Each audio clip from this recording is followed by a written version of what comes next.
C'est l'histoire du projet le plus ambitieux de ma vie, celui de construire une tiny house en 30 jours. J'ai toujours rêvé de faire une tiny. Je regardais des vidéos sur YouTube, je lisais des articles en ligne et tout, et à chaque fois j'imaginais ma maison de rêve, mais je suis jamais passé à l'action. Ça me paraissait vraiment insurmontable, fallait trouver le terrain, en plus il y a un cadre juridique qui est relativement complexe, après fallait trouver le constructeur, fallait trouver l'argent pour la construire. Jusqu'au jour où je rencontre Kylian et Laetitia, donc c'est un couple formidable, ils ont tout quitté pour se lancer dans un projet complètement fou. Ils ont racheté un super grand terrain, avec une grange, un gîte et des chalets. Ils ont tout rénové et leur objectif, c'est d'en refaire un lieu d'accueil pour des entrepreneurs, des créatifs, des artistes et des créateurs. Moi, j'y vais de temps en temps pour passer du temps au vert et pour rencontrer des gens qui sont trop cool, quoi. Il y a une semaine, on est posé avec des potes et on discutait. Et en fait, on réalise qu'on sait pas faire grand chose de nos mains. Surtout qu'on voit Kylian et Laetitia faire plein de trucs. Tu vois, avec le tracteur sur le terrain, on voit toute la rénovation de la grange et tout. Et on se dit que nous, si demain Internet disparaît, on est un peu dans la merde. Et à ce moment-là, émerge un petit peu une idée folle. On se dit, ce serait marrant de construire une maison. Kylian, il est trop chaud pour augmenter la capacité d'accueil de son terrain. Ulysse, il a envie de créer une maison pour se poser et avoir sa maison à lui. Il bougeait un petit peu dans tous les sens. Moi, j'avais ce rêve depuis toujours et Victor, lui, il adore faire des projets un peu fous et les documenter en vidéo. Mais personne connaissait rien en tiny. C'est vrai, mais on avait tous vraiment envie d'apprendre et on voulait se prouver qu'on était capable de faire quelque chose de nos mains. On fait comment concrètement si on veut commencer une tiny house? À ce moment-là, on sait pas du tout. Mais on se pose et on commence à brainstormer. On a plein d'idées, on veut mettre un hamac, un lit suspendu, peut-être faire une cabane dans les arbres et tout. Et on réalise petit à petit qu'il y a quand même deux équipes qui se dessinent. D'un côté, il y a Ulysse et Kylian qui veulent faire quelque chose d'un petit peu plus cabane, alors que Victor et moi, on kiffe le format des tiny house et qu'on a envie d'avoir une maison rectangulaire. Et je sais plus qui balance l'idée, mais on se dit que ce serait encore plus fou de non pas faire une seule tiny, mais d'en faire deux, et de faire deux équipes différentes. Vu qu'on est vraiment du genre à surenchérir, on s'est demandé ce qui serait encore plus fou. Et c'est là qu'on se dit que ce serait vraiment dingue si on arrivait à faire la maison en 30 jours. Ça nous paraissait à la fois impossible et à la fois presque possible. Et du coup, on s'est dit qu'on allait se donner cette limite pour y arriver. Et c'est comme ça que démarre un challenge de dingue entre 4 potes. On fait 2 équipes. D'un côté, on a Kylian et Ulysse, et de l'autre côté, on a Victor et moi, avec un objectif, construire une maison en 30 jours. Et c'est l'équipe qui construit la maison la plus stylée qui remporte le challenge. Avec Victor, on se dit que ce serait trop bien de construire une maison qui se marie à son environnement, qui devient presque invisible. Et petit à petit, en creusant un peu cette piste, en cherchant des inspirations, on trouve des maisons recouvertes de miroirs. Et on se dit que ce serait complètement dingue d'avoir sur le terrain de Kylian une maison recouverte de miroirs, et du coup quand tu es à quelques dizaines de mètres de la maison, tu la vois même pas. Elles se font complètement dans la forêt autour. On avait vu ce concept sur internet, donc on avait vu quelques maisons notamment au Portugal, en Estonie et en Californie, mais par contre on n'avait jamais vu ça en France. Mais c'est impossible à 200 compétences, non? À ce stade, mes compétences en bricolage, elles se limitent à monter un meuble Ikea.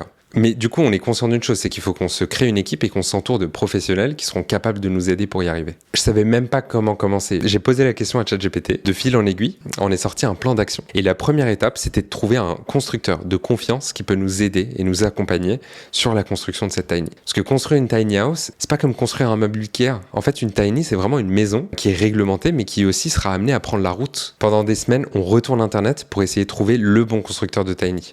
En fait, c'est super dur de trouver un constructeur de confiance, mais qui accepte aussi de relever ce défi avec nous. Et là, on trouve Arthur, d'une entreprise qui s'appelle La Tiny Française, et direct avec Victor, on prend le train, on monte à Lille pour aller le voir dans son atelier. Et quand on arrive, on rencontre une pépite, un mec super sympa, ultra motivé, et qui a trop envie de relever ce défi avec nous. Du coup, il nous emmène nous montrer des tiny qu'il a déjà réalisées, et là, on voit que les tiny, elles sont vraiment super bien faites. Du coup, on discute tous ensemble, et là, on se dit avec Victor que c'est le partenaire idéal. On a vraiment un bon feeling avec lui, et quand tu te lances dans un projet comme ça, le feeling, c'est super important parce que tu sais que ça va être une aventure pleine de péripéties et on sentait qu'avec Arthur on pouvait y arriver. Quels sont les critères importants quand tu choisis ton fabricant? Il y a plein de critères. Pour nous, l'un des plus importants, c'était d'avoir quelqu'un qui est capable de construire une maison qui est éco-responsable. Tu vois, on voulait pas avoir des fenêtres qui viennent de l'autre bout de l'Europe, avoir du parquet qui a été fabriqué en Chine. À l'inverse, nous, on voulait vraiment utiliser des matériaux qui soient français, au pire européens, éco-responsables et si possible recyclés. Et ça, Arthur le maîtrise. Et à travers ce projet, on voulait montrer que des petits jeunes d'Internet, ils sont capables aussi d'utiliser leur expertise des réseaux sociaux pour mettre en avant du savoir-faire français. Tu as quelques exemples pour m'expliquer comment ça se traduit? Je peux te partager plein d'exemples. Les fenêtres, elles sont fabriquées par une entreprise dans le Nord qui s'appelle Nouvelle Air. Elles sont super belles. Et surtout, si tu as l'occasion de visiter la Tiny, tu verras à quel point ça fait la différence d'avoir des fenêtres qui sont si lumineuses, si élégantes et si belles. Le plan de travail, c'est un autre exemple. En faisant mes recherches, je réalise que la plupart des plans de travail, ils sont faits à partir de bois qui nécessite l'abattage d'arbres et qu'en plus, ils utilisent une sorte de colle qui est toxique. Et je me suis dit, c'est sûr qu'en France, on a une alternative qui doit être éco-responsable. Je fais mes recherches et je tombe sur une boîte qui s'appelle Austrea, qui est une start-up créée par un groupe de potes. Ils prennent les déchets des coquilles de moules, d'huîtres et de Saint-Jacques, ils les broient et ils en font un matériau de construction que tu peux utiliser pour faire par exemple un plan de travail. Du coup, si tu as l'occasion de visiter notre Tiny, tu verras que le plan de travail, c'est des Saint-Jacques recyclés. Je te donne un autre exemple. Quand tu construis une maison, tu as besoin d'un isolant. Et la plupart des isolants, c'est soit de la laine de verre, soit de la fibre de bois. Et dans les deux cas, ça nécessite l'exploitation de ressources naturelles. Nous, on a trouvé une alternative. En fait, c'est du textile recyclé. Donc, c'est des jeans et du coton qui a été broyé, compacté. Et l'entreprise, qui est française d'ailleurs, en fait un isolant. Donc, dans le mur, il y a des vêtements. Je peux te donner un dernier exemple, c'est celui de nos prises électriques. Je pense vraiment que c'est les plus belles prises que tu verras jamais de ta vie. En fait, elles sont faites en porcelaine. Et c'est une entreprise française qui nous les a fournies. Ça s'appelle Or Industriel. Tout ça, ça doit être hyper cher, non? Oui, c'est un projet qui est super ambitieux. Quand on a commencé à faire les projections de ce qu'on voulait dans la Tiny, pour pouvoir les partager à Arthur, pour qu'il nous fasse ensuite une idée du budget, on a vu qu'on dépassait assez vite l'enveloppe qu'on avait prévue. Mais nous, notre force, c'est qu'on est des enfants d'Internet. Et on s'est dit qu'on allait utiliser ce qu'on sait le mieux faire pour rendre ce projet possible. Et là, on s'est lancé dans le projet de tout documenter. Donc, on a fait des vidéos, on a fait des posts LinkedIn, des newsletters pour raconter l'histoire de ce projet fou. Notre hypothèse, c'était qu'en racontant notre histoire sur Internet, on allait intéresser des gens et réussir à mobiliser plein de monde autour de ce projet. Et surtout qu'on allait réussir à reconnecter le monde d'Internet au monde du réel. Et on a embarqué plein de gens avec nous. Donc, il y a des dizaines de milliers de personnes qui ont suivi le projet du début jusqu'à la fin. Mais on a aussi réussi à embarquer des sponsors dans cette aventure. On a notamment travaillé avec Trade Republic. Outre le fait que leur carte bancaire, elle est vraiment ouf et qu'elle ressemble à ça. Quand tu construis une maison miroir, avoir une carte bancaire miroir, c'est assez cool. Il y a plein d'autres avantages à avoir Trade Republic. Nous, déjà, ça nous a permis d'avoir un compte commun avec Victor dans lequel on a mis toutes les dépenses liées à la Tiny. Ce qui nous a permis de suivre de façon précise les dépenses liées à ce projet. Mais surtout, à chaque fois que je dépense de l'argent avec mon compte Trade Republic, je récupère 1% de ce que j'ai dépensé. Et ces 1% sont automatiquement réinvestis. Autant dire que quand tu as prévu de dépenser des dizaines de milliers d'euros pour construire une maison, c'est plutôt pratique de récupérer un pourcentage. Autre avantage, non pas des moindres, c'est qu'ils ont un compte courant qui est rémunéré. Donc en fait, l'argent qu'on avait dédié à ce projet, on l'a mis sur le compte et tous les mois, on recevait des intérêts sur cet argent. Quand tu mets le save back d'1% plus le compte courant rémunéré bout à bout, à l'échelle de ce projet, ça fait plus de 2000 euros d'économie. Et au final, votre Tiny, elle coûte combien? Tu veux savoir le prix? Au total, la Tiny, elle nous a coûté à peu près 90 000 euros. Et ça englobe tout le budget. Donc, tu as la construction de la Tiny, les matériaux, la décoration à l'intérieur, les meubles à l'intérieur, l'électricité, la plomberie, mais tu as aussi le transport. Et ça, c'est le prix pour une Tiny classique? Non, nous, on voulait vraiment créer une expérience mémorable. On voulait qu'à chaque fois que quelqu'un vient dormir dans la Tiny, il prenne une claque, en fait. Et ils se disent « Waouh !» c'est la Tiny la plus belle dans laquelle j'ai jamais dormi. Et du coup, on a poussé un petit peu le budget au maximum. Mais par contre, si tu as envie de créer une Tiny et que tu t'es un petit peu plus raisonnable, tu as moyen de descendre plutôt dans les 40, 50 ou 60 000 euros. En fait, ça dépend des choix que tu fais. Tu vois, tu as certains arbitrages que tu peux décider de faire ou de pas faire. Tu peux réduire le nombre de fenêtres, tu peux réduire un petit peu la taille de la Tiny, tu peux décider par exemple de pas mettre de mezzanine. Tout ça, ça va avoir un impact sur ton prix. Si ta Tiny, elle est fabriquée pas très loin du terrain sur lequel tu veux la poser, tu économiseras aussi beaucoup sur le transport. Quand tu dis que vous avez poussé les limites au maximum, ça veut dire quoi? Comme je te disais, on voulait créer l'expérience la plus mémorable possible. Et du coup, on a travaillé avec un architecte d'intérieur qui s'appelle Raphaël Suspen. Et on a imaginé chacune des pièces pour qu'elles soient uniques. Je te donne un exemple. Les toilettes dans les Tiny, c'est souvent une pièce qui est un peu négligée. Nous, on voulait créer une pièce complètement waouh. On voulait que quand tu pousses les portes des WC et que tu aies l'impression d'être dans un bar underground à Tokyo.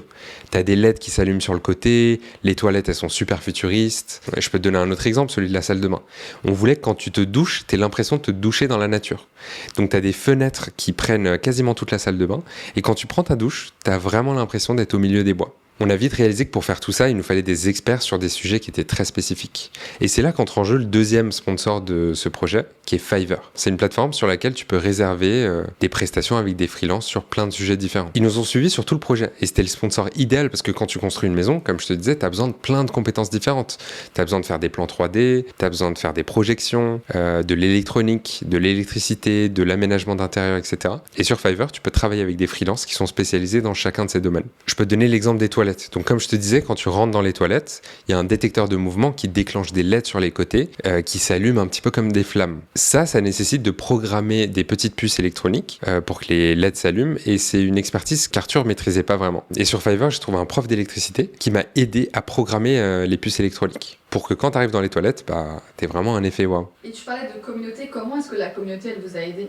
Sans tous les gens qui ont suivi le projet, les 2 Tiny seraient complètement impossibles. Comme je te le disais, on voulait créer une Tiny qui est invisible. Donc nous, on était trop chaud, on s'est lancé vraiment dans les plans pour essayer de trouver des solutions pour la rendre invisible. Et là, sur les réseaux, les gens ont commencé à nous dire que c'était potentiellement dangereux pour les oiseaux. Si t'as grandi en maison ou t'as travaillé dans un bureau avec des grandes baies vitrées, t'as déjà fait face à ce problème. Mais nous, en bons citadins qu'on était, on n'avait jamais connu ça. Et du coup, on n'y avait pas pensé. Donc le fait que nos abonnés nous en parlent, ça nous a mis la puce à l'oreille et ça nous a permis assez tôt d'essayer d'anticiper les problèmes. Du coup, on a imaginé plein de stratégies pour être sûr de ne pas faire de mal aux oiseaux. Et si nos abonnés nous l'avaient pas dit, on l'aurait peut-être réalisé un peu trop tard. Du coup, heureusement qu'on a pu anticiper. Et ça fait des mois que la Tiny elle est en place et on n'a eu aucun problème. L'autre fois, il y avait même 2 biches qui s'étaient posées devant la Tiny. Et concrètement, comment s'est passée la construction? La première phase, c'est une phase de conception. Donc on est posés tous ensemble et on réfléchit au plan, à l'agencement qu'on veut, les différentes pièces, la configuration de la Tiny. Où est-ce qu'on met les fenêtres? Combien de fenêtres est-ce qu'on met? Une fois qu'on avait fini toutes nos idées folles, fallait voir Arthur et le bureau d'études pour qu'il nous dise si c'est possible ou pas, d'un point de vue technique. Vient ensuite la phase de construction. Donc ça démarre dans l'atelier de la Tiny française à Lille. Tout commence avec un châssis en acier. C'est un châssis un peu comme une remorque sur laquelle tu viens poser une structure en bois. Et à partir de cette structure en bois, petit à petit, tu vas venir construire ta Tiny. Donc tu vas faire le plancher, tu vas isoler le plancher et après tu vas mettre des murs. Tu vas mettre un premier mur, un deuxième, un troisième, un quatrième et après tu vas mettre la charpente. Donc tu vas mettre le toit de la Tiny, tu vas construire aussi la mezzanine à l'intérieur, les murs du couloir, de la salle de bain, des toilettes. Et après on vient aussi poser les fenêtres. Il vient toute la phase où on met la plomberie, l'électricité, les différents conduits, l'isolant.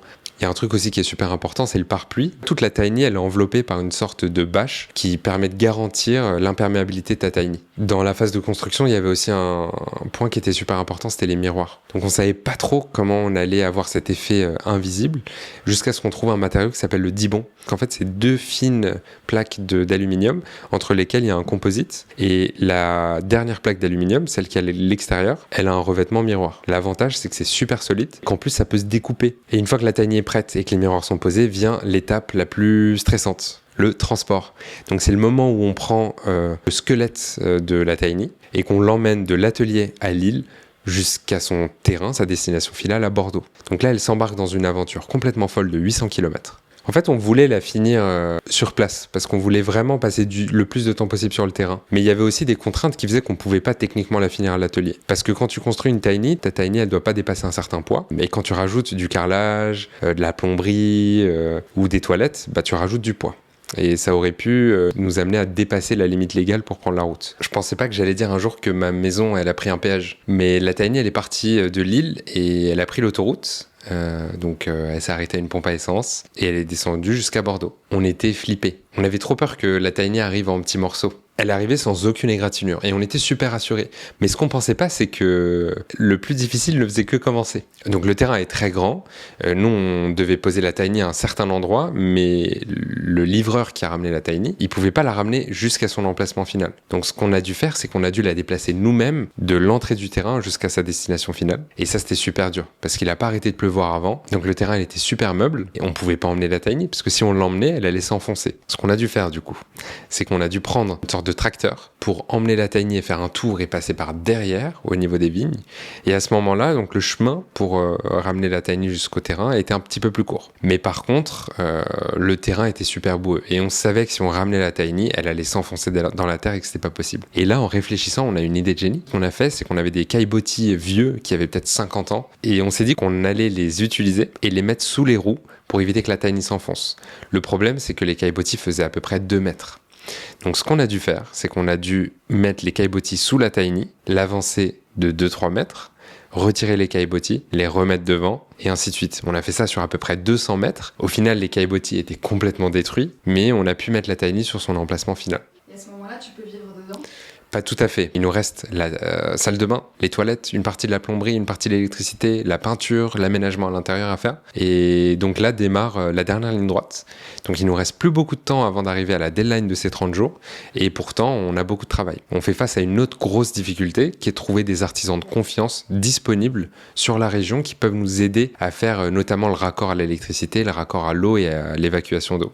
Mais encore une fois, notre communauté est venue à la rescousse. Je peux te donner un exemple. Victor a fait une story en disant qu'on avait besoin d'un plombier dans la région de Bordeaux. Et je pense qu'au bout de 2 heures, on avait trouvé un plombier qui est venu le lendemain sur le terrain pour nous donner un coup de main. En attendant, les autres, ils avancent super vite. Et nous, ça nous met grave la pression. Parce que chaque jour, ils font des pas de géants. Et leur tiny, elle est déjà super belle. En plus, elle est impressionnante parce qu'elle fait presque 2 fois la taille de la nôtre.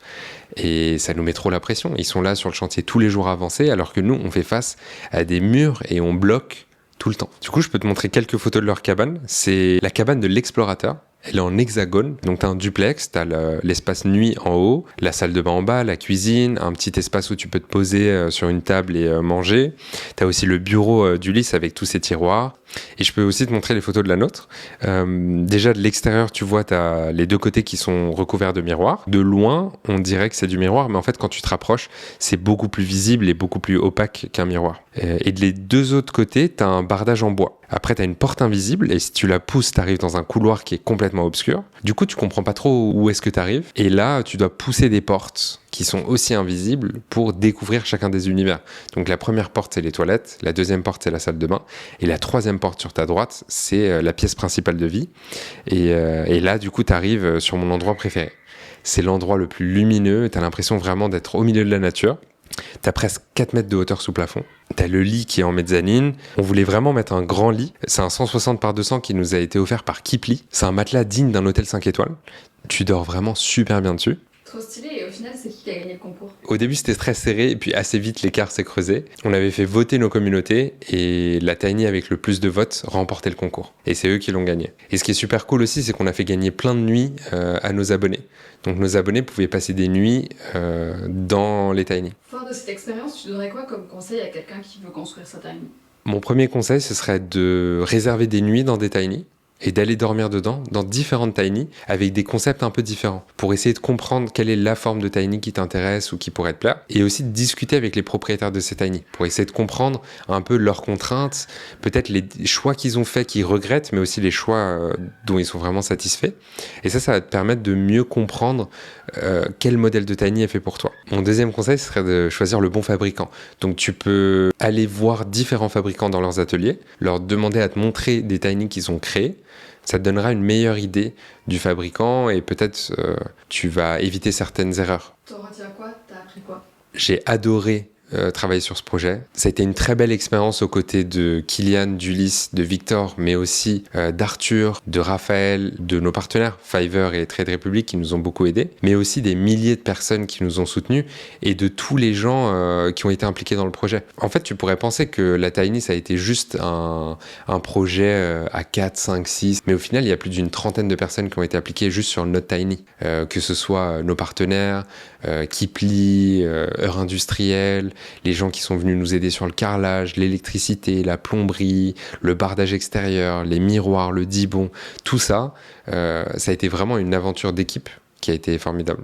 Mais surtout, j'en retiens que quand tu réussis à connecter le monde d'Internet au monde réel, bah là, tu arrives à faire de la magie. Et il y a des trucs formidables qui peuvent en sortir. Et pour finir, je dirais juste merci. Merci à tous ceux qui nous ont soutenus. Vraiment, tous nos partenaires, tous les abonnés, tous les gens sur Internet qui ont suivi le projet, qui nous ont encouragés, qui nous envoient plein de messages pour nous encourager, qui nous ont donné aussi des astuces, des conseils, qui nous ont aidés quand on était bloqués. Donc vraiment, merci à vous. Sans vous, ce projet ne serait pas possible.